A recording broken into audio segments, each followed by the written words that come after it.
22 গ্রাম ferrous sulphide ও অতিরিক্ত পরিমাণ লৌহ সালফুরিক অ্যাসিডের বিক্রিয়ায় উৎপন্ন হাইড্রোজেন সালফাইড গ্যাসকে বাতাসে পোড়ালে যে পরিমাণ সালফার ডাই অক্সাইড গ্যাস উৎপন্ন হয় তার আয়তন 25 ডিগ্রি সেন্টিগ্রেড তাপমাত্রায় ও 750 মিলিমিটার পারদচাপে কত হবে?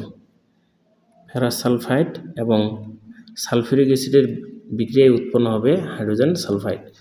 তো চলো বিক্রিয়াটা করা যাক। FeS এবং সালফিউরিক অ্যাসিড H2SO4, এই বিক্রিয়ায় উৎপন্ন হবে ফেরাস সালফেট FeSO4 এবং হাইড্রোজেন সালফাইড। তো বলছে এখানে এর বিক্রিয়ায় উৎপন্ন হাইড্রোজেন সালফাইড গ্যাসকে বাতাসে পোড়ালে, তো এখানে ফেরাস সালফাইডের পরিমাণ দেওয়া আছে 22 গ্রাম। তো আমরা আগে এই 22 গ্রাম থেকে কি পরিমাণ হাইড্রোজেন সালফাইড গ্যাস উৎপন্ন হয় সেটা আগে বের করি। আয়রনের ভর আমরা জানি 55.8 আর সালফারের ভর আমরা জানি 32। এ দুটো যোগ করলে হয় 87.8 গ্রাম। আর আমরা জানি হাইড্রোজেনের ভর 1, এর সঙ্গে 2 গুণ আছে এবং সালফারের ভর হলো 32, ফলাফল 34 গ্রাম। তো আমরা লিখতে পারি 87.8 গ্রাম ফেরাস সালফাইড থেকে উৎপন্ন হয় 34 গ্রাম H2S গ্যাস। অতএব 1 গ্রাম থেকে উৎপন্ন হবে কম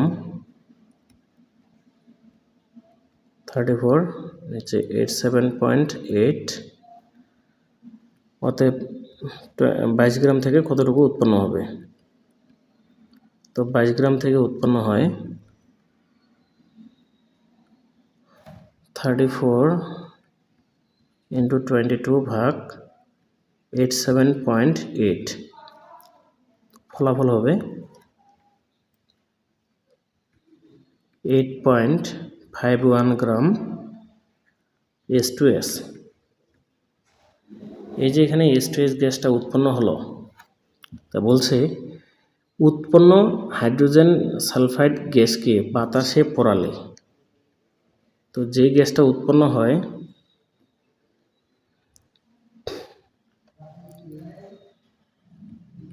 হাইড্রোজেন সালফাইড গ্যাসকে বাতাসে পোড়ালে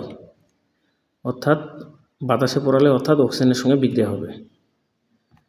তা কি বলছে? পোড়ালে যে পরিমাণ সালফার ডাই অক্সাইড গ্যাস উৎপন্ন হয়। তো হাইড্রোজেন সালফাইড গ্যাসকে অক্সিজেনের সঙ্গে বিক্রিয়া করালে উৎপন্ন হবে পানি এবং সালফার ডাই অক্সাইড। তো এবার আমরা কি করব?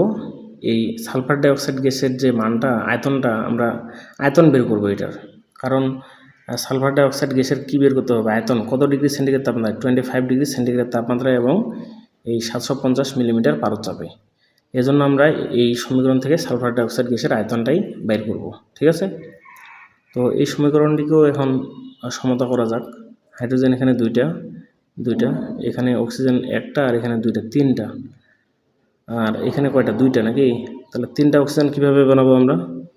এখানে 3 দিয়ে গুণ করলে 3 দুগুণে 6, আর একে 2 দিয়ে ভাগ করলে হচ্ছে 3, তাহলে 3/2 O2। তো এই সমীকরণটিকে সমতা করলে অক্সিজেনের সামনে 3/2 আসবে। ঠিক আছে? তো হাইড্রোজেনের ভর আমরা জানি 1, এর সঙ্গে 2 গুণ আছে, আর সালফারের ভর কত? 32, তাহলে 34 গ্রাম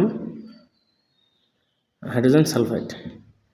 এখন যেহেতু আমরা হিসাবটা এসটিপিতে বের করব, তো এসটিপিতে 1 মোল পরিমাণ কোনো গ্যাসের আয়তন, এখানে সালফার ডাই অক্সাইড কয় মোল আছে?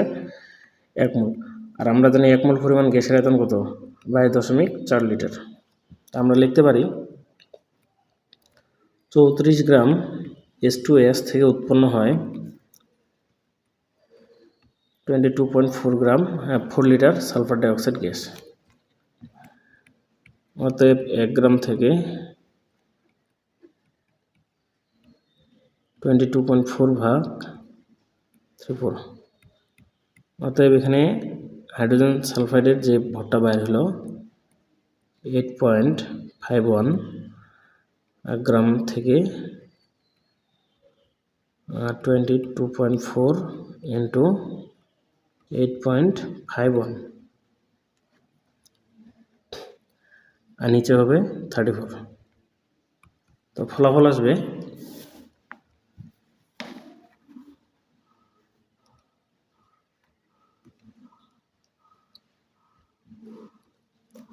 5.606 লিটার। তো এখানে যে সালফার ডাইঅক্সাইড গ্যাসের আয়তনটা বের হয়েছে এটা হলো 0 ডিগ্রি সেন্টিগ্রেড তাপমাত্রা এবং 1 অ্যাটমসফিয়ার চাপে। কারণ আমরা হিসাবটা কি এসটিপিতে বের করছি না, আর এসটিপিতে তাপমাত্রা হচ্ছে 0 ডিগ্রি সেন্টিগ্রেড এবং চাপ কত 1 অ্যাটমসফিয়ার।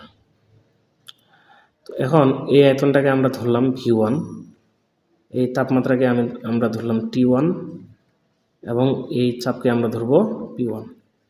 এই তাপমাত্রা এবং চাপ ব্যবহার করে এই পরিমাণ আয়তন 25 ডিগ্রি সেন্টিগ্রেড এবং এত চাপে কত হয় সেটা এখন বের করব। তো এটার জন্য আমরা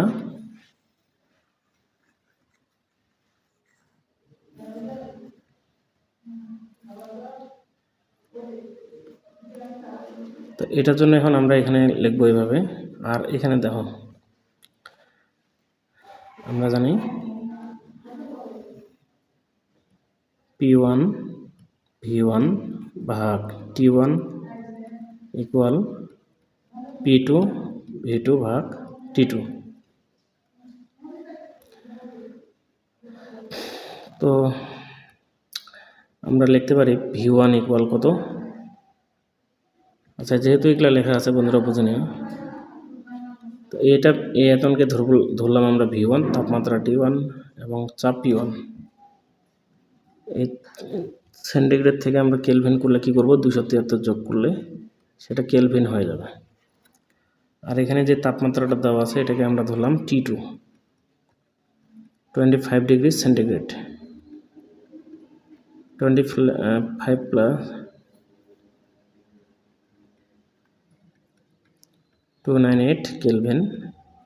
আর চাপ কত এটাকে আমরা P2 ধরলাম 750 মিলিমিটার পারদ চাপ। তো আমরা 700 মিলিমিটার পারদ চাপ থেকে আমরা যখন অ্যাটমসফিয়ার করব এই মানটাকে আমরা 760 দ্বারা ভাগ করব, তাহলে এটা হয়ে যাবে কি অ্যাটমসফিয়ার। আয়তন V2 ইকুয়াল হোয়াট? তো আমরা যেহেতু V2 বাইর করব, V2 ইকুয়াল